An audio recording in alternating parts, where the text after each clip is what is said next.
बिस्मिल्लाहिर्रहमानिर्रहीम। अस्सलाम वालेकुम। कैसे हैं आप? उम्मीद है कि अल्लाह ताला के फजल करम से बिल्कुल ठीक होंगे। प्यारे प्यारे बहन भाइयों, आज जो मैं रेसिपीज़ लेकर आई हूँ वो हैं अशफरियाँ बनाने का तरीका। बाज़ार से लेकर आपने अशफरियाँ तो बहुत ही खाई होंगी, लेकिन आज आप घर में बाज़ार से कई गुना बेहतर अपने हाथों से अशफरियाँ तैयार करें।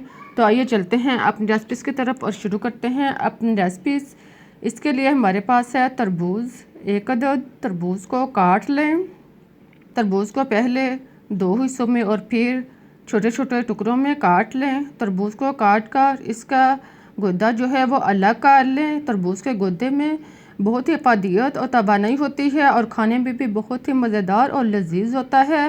लेकिन क्या आपको पता है कि तरबूज के छिलके में तरबूज से कहीं ज़्यादा अफादियत और ग़िज़ाइयत जो है वो होती है, लेकिन क्योंकि तरबूज का छिलका इतना लजीज नहीं होता इसलिए हर कोई इसे फेंक देता है। लेकिन आज मैं आपको बताती हूँ तरबूज के छिलके से एक बहुत ही मज़ेदार और लजीज रेसिपीज़ बनाने का तरीका। मुझे यकीन है कि आज के वीडियो देखने के बाद आप कभी भी तरबूज का छिलका नहीं फेंकेंगे, बल्कि इससे मज़ेदार रेसिपीज़ तैयार करेंगे और इसकी अफादियत से लुत्फ़अंदोज़ होंगे। इससे आप इसके छिलके का जो ग्रीन हिस्सा है वो अलग कर लें। छिलके के ग्रीन हिस्सा क्योंकि सख्त होता है इसको उतार लें और फिर इसको छोटे छोटे टुकड़ों में तकसीम कर दें। तरबूज को काट कर तकरीबन इस साइज़ के छोटे छोटे टुकड़े जो हैं वो कर लें। सारे टुकड़ों को तैयार करने के बाद अब आप इनको एक साइड पर रख दें। देखें टुकड़े जो हैं वो तैयार हो चुके हैं। अब आप पानी बॉईल करें।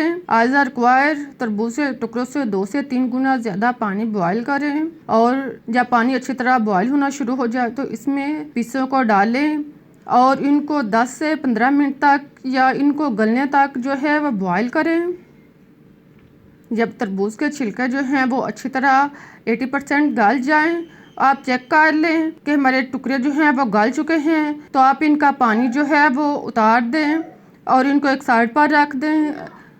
अब बर्तन में चीनी शामिल करें। चीनी 1 से 1.5 कप डालने के बाद अब इसमें पानी शामिल करें और पानी डालने के बाद इसको खूब अच्छी तरह मिक्स करें। चीनी जो है वो अच्छी तरह पिघल जाए तो इसमें चुटकी भर थोड़ा सा क्यूरा शामिल करें। क्यूरा डालने के बाद इसको शीरे में अच्छी तरह मिक्स करें और फिर बॉयल शुदा टुकड़े जो हैं वो इसमें शामिल करें। टुकड़े डालने के बाद इसको तकरीबन 10 मिनट तक अच्छी तरह पकाएं या इतनी देर पकाएं कि शीरा जो है वो गहरा हो जाए। आप इसे चेक कर लें। जब ये मोती बनना शुरू हो जाए तो समझ लें कि हमारे रेसिपी जो है वो तैयार हो चुकी है। अब इसको उतार लें और 3 अलग अलग बर्तनों में 3 अलग अलग कलर डालें, ऑरेंज, ग्रीन और रेड कलर डालने के बाद अब इसमें तैयार शुदा रेसिपीज़ जो है वो डालें। तरबूज के टुकड़ों को डालने के बाद आप इसको चम्मच के साथ खूब अच्छी तरह मिक्स करें ताकि इसमें कलर आ जाए। कलर को टुकड़ों के साथ खूब अच्छी तरह मिक्स करें और इसे 5 से 7 मिनट के लिए छोड़ दें। इससे कलर जो है वो अच्छा और गहरा आएगा।